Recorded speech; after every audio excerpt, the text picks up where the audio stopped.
ರಾಜಧಾನಿ ಜನರಿಗೆ ಜಲಮಂಡಳಿ good news ಅನ್ನ ಕೊಟ್ಟಿದೆ. ಇನ್ಮುಂದೆ ಆಪ್ನಲ್ಲಿ ಕಾವೇರಿ ನೀರನ್ನ ಬುಕ್ ಮಾಡುವಂತಹ ಸೌಲಭ್ಯವನ್ನು ಕಲ್ಪಿಸಿಕೊಡ್ತಾ ಇದ್ದು, ಬುಕ್ ಮಾಡಿದಂತಹ 24 ಗಂಟೆ ನಂತರ ನೀರಿನ ಟ್ಯಾಂಕರ್ ನಿಮ್ಮ ಮನೆಯ ಮುಂದೆಗೆ ಬರಲಿದ್ದಂತೆ. ಸದ್ಯ ಈ ಆಪ್ ಅನ್ನ ಮಾರ್ಚ್ 30ರ ಬಳಿಕ ಪ್ರಾಯೋಗಿಕವಾಗಿ ಜಾರಿಯನ್ನ ಮಾಡ್ತಾ ಇದ್ದು, ಏಪ್ರಿಲ್ ತಿಂಗಳಲ್ಲಿ ರಾಜಧಾನಿಯ ಎಲ್ಲಾ ಜನರಿಗೂ ಕೂಡ ಇದರ ಉಪಯೋಗವನ್ನು ಪಡ್ಕೊಳ್ಳಬಹುದಾಗಿದೆಯಂತೆ.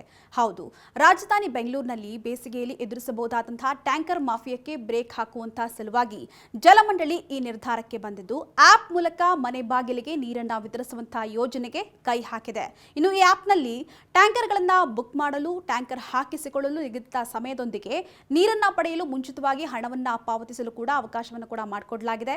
ಅಲ್ಲದೆ ಜಲಮಂಡಳಿಯ ನೀರಿನ ಟ್ಯಾಂಕರ್ಗಳಿಂದ ಖಾಸಗಿಯವರಂತೆ ಬೋರ್ವೆಲ್ ನೀರಿನ ಬದಲಾಗಿ ಕೇವಲ ಕಾವೇರಿ ನೀರಿನ ಪೂರೈಕೆಯನ್ನು ಮಾತ್ರ ಮಾಡಲಿದೆಯಂತೆ. ಪ್ರಮುಖವಾಗಿ ಕಾವೇರಿ ನೀರಿನ ಕೊಳವೆ ಮಾರ್ಗವಿಲ್ಲದಂತಹ ಪ್ರದೇಶಗಳಲ್ಲಿ ಸ್ಥಾಪಿಸಲಾದಂತಹ 100ಕ್ಕೂ ಹೆಚ್ಚು ಕಾವೇರಿ ನೀರಿನ ಸಂಪರ್ಕ ಕೇಂದ್ರಗಳಿಂದ ಈ ಕಾವೇರಿ ನೀರನ್ನ ಪೂರೈಸಲಾಗ್ತಾ ಇದೆಯಂತೆ. ಇನ್ನು ನೀರು ಪೂರೈಕೆಗೆಂದೇ ಒಟ್ಟು 200 ಟ್ಯಾಂಕರ್ಗಳನ್ನು ನೇಮಕ ಮಾಡಿಕೊಂಡಿದ್ದು, 6,000 ಲೀಟರ್ನಿಂದ 12,000 ಲೀಟರ್ ಸಾಮರ್ಥ್ಯದ ಟ್ಯಾಂಕರ್ಗಳನ್ನು ಬಳಸಿಕೊಳ್ಳಲಾಗ್ತಾ ಇದೆ. ಇನ್ನು ಆ್ಯಪ್ನಲ್ಲಿ ಎಷ್ಟು ಪ್ರಮಾಣದ ನೀರು ಬೇಕು ಅಂತ ಬುಕ್ ಮಾಡಿ ಹಣವನ್ನು ಆನ್ಲೈನ್ನಲ್ಲಿಯೇ ಪಾವತಿಸಬಹುದಾಗಿದೆಯಂತೆ. ಇನ್ನು ಆ್ಯಪ್ನಲ್ಲಿ ಬೆಳಗ್ಗೆ 6 ಗಂಟೆಯಿಂದ ರಾತ್ರಿ 10 ಗಂಟೆಯವರೆಗೂ ಕೂಡ ನೀರನ್ನು ಪೂರೈಸಲಾಗ್ತಾ ಇದ್ದು, ಜನರು ಇದರ ಉಪಯೋಗವನ್ನು ಪಡ್ಕೊಳ್ಬಹುದಾಗಿದೆ.